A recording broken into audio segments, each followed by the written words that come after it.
Hello, I'm Alan Relford. I'm a parent of a special needs student at West Claremont Middle School. At this very moment, I am very upset. I just got off the phone with the school.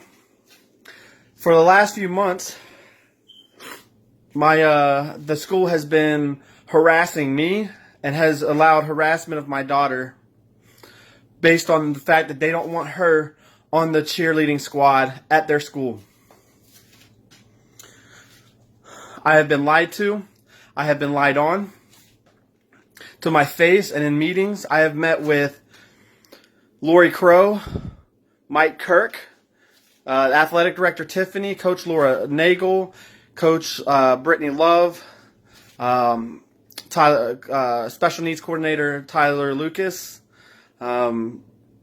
Miss Myers, a special ed teacher from my daughter's 6th grade class. My daughter is now in 7th grade. Last year, my daughter was skipped for getting information about cheerleading tryouts, despite over the whole year my daughter asking to get the chance to try out. When I found out that we didn't get the information, even though we asked to be directly notified of when that was, they backpedaled and told me that it was an accident and an oversight because apparently my daughter's information was not up to date in the system. Even though, in order for her to start school, I had to give them my phone number, my address, they sent her home every day, and my emergency contacts. Even my emergency contacts for my daughter was deleted from the schools. I had to redo all of that before the end of school year after this happened. But because of the oversight, they let her join the team, basketball and football cheer. I was told I was going to get to meet the coaches and that they would welcome her onto the team. She has done everything that all the other girls have done. She has done the final form. She's paid for all the fees. She has all the uniform pieces. She has had the doctor's physical. She's had everything. I was supposed to meet with the coaches before the end of the school year. They delayed and refused to meet with me until the end of June, after most of the girls had already received their uniform pieces and my daughter hadn't even had an opportunity to order them yet. They didn't give her the opportunity. They tried to make it so that it was so inconvenient that we would not pursue cheer practice or cheer anything. When that didn't deter us and we still continued to pursue, the coaching staff reached out to the principal and the athletic director, said that they weren't comfortable with my daughter being on their team. My daughter and I had to go to a meeting before the first practice just for them to say, hey, we know you've got money involved in this. We know you have time involved in this, but we can't allow your daughter to be on the team. We'll let her, since you've already got money involved, we'll let her support the team. Since you already have things ordered, we'll let you support the team. I was not happy with this, but there was nothing I could do. My daughter practiced with the team. I showed up to every practice just like they asked me to, every game that they asked me to. I continuously was harassed by the coach. I was told to go sit in corners or sit at the other end of the school or anywhere but where my daughter was at, even though I was supposed to be there, or my daughter couldn't participate, so I could monitor my daughter. How was I going to monitor my daughter from the other side of the school? I couldn't. When I explained that to them, they made it appear as if I wanted to go in there and be in there when the girls were practicing. They said it was inappropriate for me to be in there while the girls were practicing. They were in more, or if not the same amount of dress as they are when they're on the field cheering. They weren't in sports bras or anything like that. Shorts, t-shirts. Several times it has been insinuated that I was inappropriately trying to get access to the girls by Coach Laura Nagel. I brought those complaints up with the school. They've lied on several occasions. In the first meeting, they told me my daughter could not be a part of the team. In the second meeting, they said my daughter could not be a part of the team, even though she was doing everything that all of the other girls had, and I had all the money invested, almost a grand, $1,000. She did the final forms for the basketball and the football cheer. All the while saying, well, she signed up for basketball and football, so that doesn't include competition. School year starts. Every week I'm harassed by this woman, Coach Laura Nagel. She talks to me with the most disrespect and disgusted attitudes with me. If I don't do what she says, she removes my daughter from practice and drops her off at the office until I do what she tells me to do. She has used my daughter against me. My daughter cries and begs to go back to be with the other girls. But she doesn't get to unless I do what I'm told.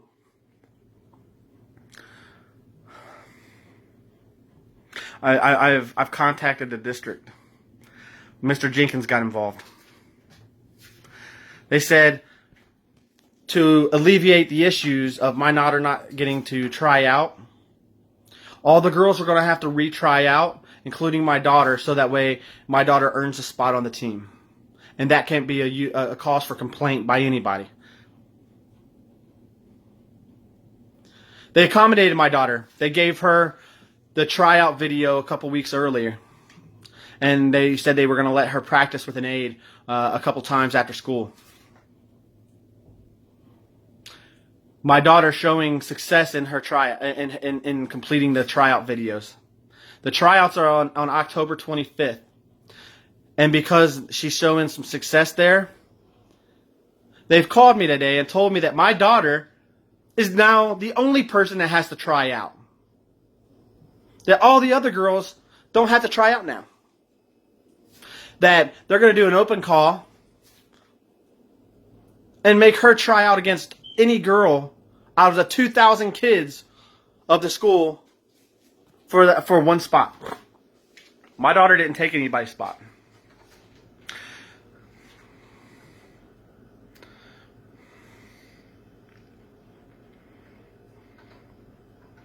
They have harassed me week after week after week, and I have complained. I went to them and said, told them the disgusting and vile things this woman has said to me, and has said to me in front of parents and students, in the office, in their administration office. She has done and said these things, and all they've said was, I needed to trust that they reprimanded her. She's still a coach. When other girls have tried to help my daughter learn things in practice, they have been yelled at and told not to. That it wasn't their job. But the other girls were told to meet with each other after class, after school, get together and help each other out. But you're not allowed to help Natalie Rutherford. They didn't say that specifically. But they told them they couldn't help Natalie. And then told them that they needed to get with each other after school.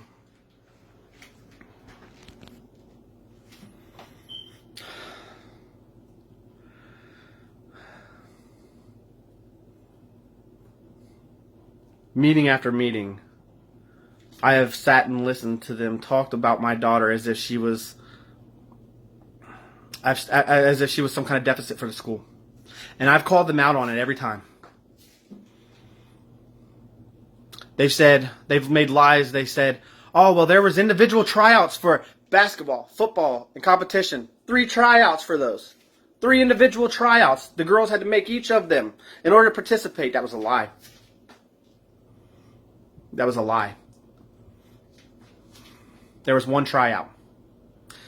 They said, not every cheerleader is a part of the competition team. Only a select few are chosen for their skills. That is a lie. Every girl went to this first competition. Every single girl. Except for my daughter. They didn't even tell us when it was, so my daughter could go and support the team.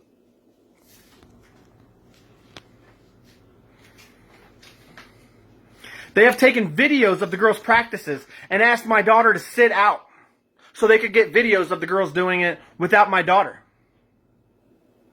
Those are posted to the Facebook page.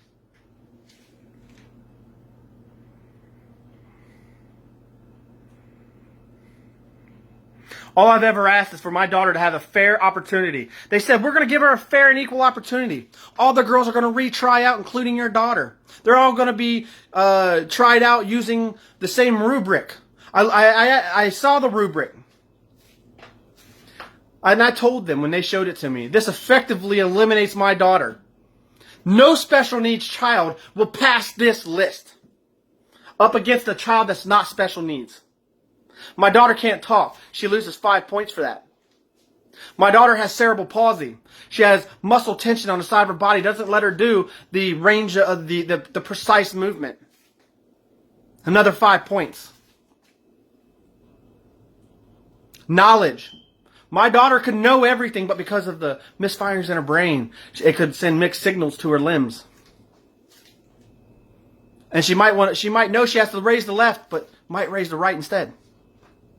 And get confused and try to correct it and be delayed for about a second.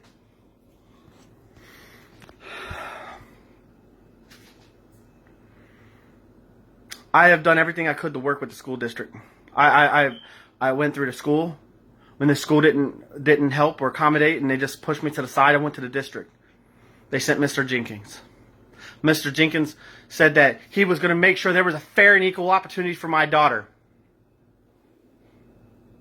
I've been lied to again.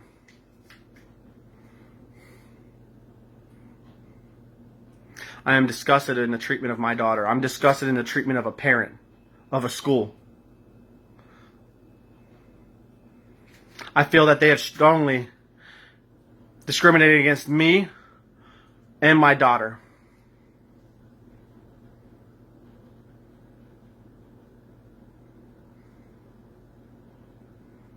I am hurt. They made me feel ashamed of the treatment of my daughter. Never have I felt so helpless in the care for my daughter. I'm a single parent. Never have I been made to feel so helpless in my care of my daughter. In being able to protect my daughter. They're supposed to be there to advocate and protect my daughter, and they're the ones that are harassing her. They're the ones taking advantage of her.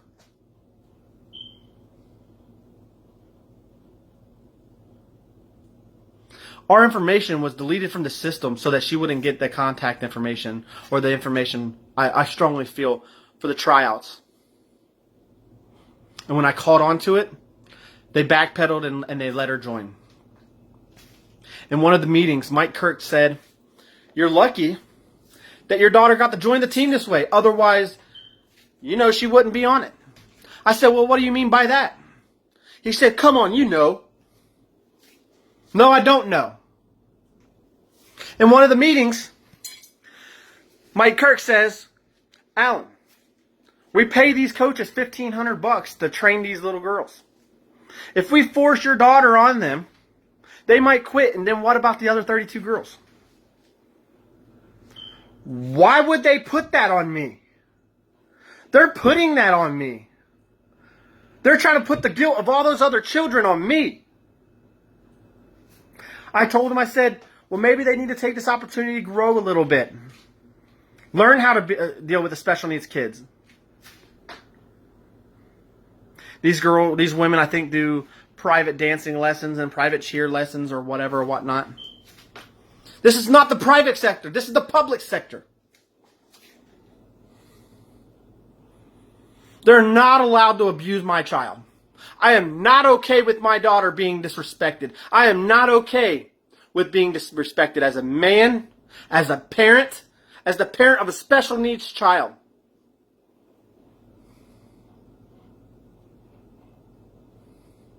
They have caused me to become so emotional that I have been brought to tears several times.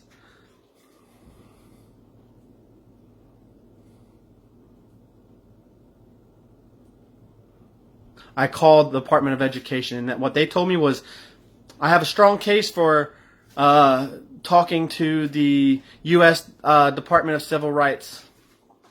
I talked to Sandy Kaufman at Department of Education in Columbus.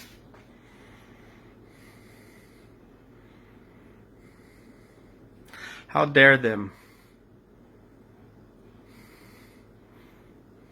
At every turn, they've changed and switched it up. When my daughter's adapted and overcome, when I've adapted to their newest policy about my daughter, pertaining to my daughter.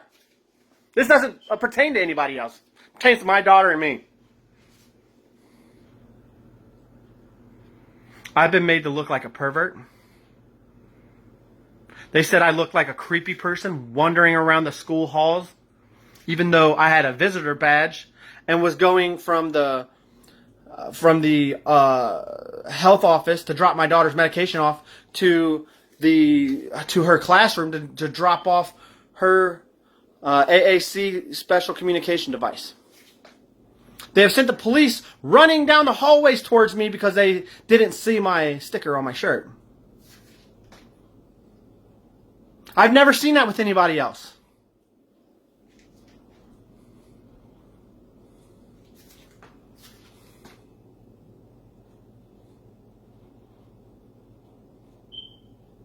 I don't know what to do anymore. There's no more I can tell them. There's no more I can do or say because they're continuing and going to continue to take advantage of and harass me and my daughter.